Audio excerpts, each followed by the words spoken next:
Hi, this is Don Joseph, and this is November 12th, 2020, and I'm here with Annita Henderson. She's the daughter of Delores Ulsh, and she's going to share some of her experiences with us living here on the Key Peninsula. So, Annita, go ahead. It's all yours. Well, I used to ride a lot of horses. Mom had a horse for me down in Long Branch, so I did a lot of wild, crazy things like taking them swimming and out in the bay and everything. That was a lot of fun. Had several different kinds of horses over the years. And then one day in school, they were doing spine checks. And I didn't have a clue that I had anything wrong with my back. And so they said, oh, you got scoliosis. So they sent me to the doctors. They tried to do chiropractor and tried to pop it back in place. I had a regular S like that. So there wasn't really anything the chiropractors could do, so they decided to do surgery. So they went in when I was 15 and a half years old. Excuse me, just a second, Anita. Approximately what year was this, or what year were you born? I was born in 1956. Oh, okay. And this was back in 1972, I believe, is when they did the surgery. And they put in what they called a Harrington rod. It was about 10 inches long, and they fused 10 discs together. The fun part was they put me in a body cast from here all the way down to here at Cottesmore Nursing Home. Oh, wow. So I lived in a nursing home with a body cast for a long time. And the nurse would come in. She'd have to put powder and lotion on me. So she'd stick her hand up underneath my cast to put the lotion on, and then she'd put the powder up, but she'd get her hand up there and she'd start tickling me. So I'd start laughing, so she'd get her hand stuck. She couldn't pull her hand out. But all the old folks, they just loved me there because they would come in because they didn't have nobody to talk to, nobody young. So I was a real inspiration to a lot of the elderly people. How long were you in Cottesmore? A little over 9 months. 9 months. And then they took the top part of the cast off, and then I had to learn how to walk all over again. I had no use of my legs. The other fun part was I used to have these prism glasses so I could lay in bed and watch TV because I couldn't sit up. Well, Mom would always bring me paint by number sets. When I got done painting the picture, I would paint my cast. So the doctors were always really good, oh, wow, look at you. Never seen a cast like that before. Yeah. So I learned how to walk all over again, and I had to be real careful. Well, I was supposed to be real careful, but you know how young kids are. So I ran around and wanted to go back to horseback riding, but Mom sold my horse because she was afraid I'd hurt myself.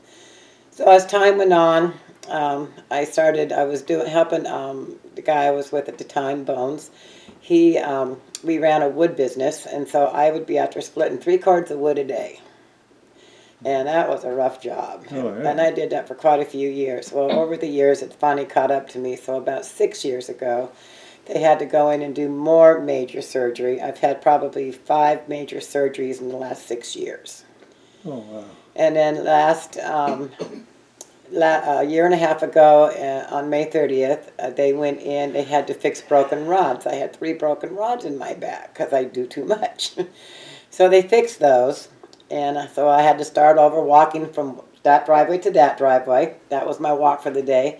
The next day I would go from that way to the rental driveway. So then each day I would go to the next telephone pole. And that was my goal, just to make it one more telephone pole. Mm-hmm. Well, now I walk 2.5 miles every morning at 7 o'clock in the morning. Oh, great. Yeah, Wow. and I even have my neighbors and a couple other friends that usually join me too. And everybody knows me walking up and down the road. They'll see me and they'll say, well, how's you walking today? Oh, you must be somebody that drives by me. Oh, yeah. There's this one gentleman, I don't know who he is, but he always stops and have a good day today. I just love to talk to you ladies, He's really real sweet old man.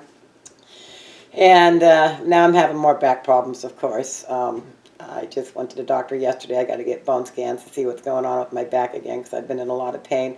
But it's been very difficult to try to walk and do things. I'm used to be so very independent, and trying to help Mom here the last couple of years since I've been here with the yard work is a tremendous strain on me. Yeah. But, I try to do it anyway, but obviously I'm not supposed to do that anymore. Sure. Man, that's been pretty tough. What hospital did the surgeries The first one was at Mary Bridge Children's Hospital, and the last 4 or 5 surgeries were over at St. Joe's. Oh, okay. They can't do it at St. Anthony's because they don't have enough of the special equipment Sure. they need for me when they go and do it, the surgeries. Yeah. But one time I had surgery, and I told this one guy, well, I play guitar and sing. And he said, well, bring your guitar up. I'd love to hear you sing. So my husband brings my guitar up to me. So I'm in my room and I'm playing away, trying to be quiet so I don't disturb other patients. Pretty soon I hear just a knock on the door. I says, well, come in. And it was a gal from across the hall. She'd heard me playing, and I think it was In the Garden she heard me. She just loved that. Everybody loves that song. So she says, oh, I just love that song. You don't mind if I come in and talk to you for a minute, do you? And I said, no, come on in. He says, well, my father is across the hall, and he's got congestive heart failure. Would you please be so kind as to, would you mind coming over and playing a few songs? I said, sure, but someone's going to have to pack all my stuff because I can't lift nothing because I got a Band-Aid that long on my back, you know. So sure enough, they all packed me up across the hall, and I sat in there and I played for a half an hour. And they videotaped me. Somewhere I'm on Facebook, but I don't know how to find it. And you could see the little old man. He couldn't move, but you could see his little hand tapping to the rhythm of the music. Oh, that's cute. But I just love playing my guitar. Well, that was another thing, too. My mom bought me the guitar when I was going through this horrible pain and misery and agony. I mean, the pain was so bad that if I would have had the nerve to kill myself just to get out of the misery and pain that I was in, I would have. That's how bad the pain was.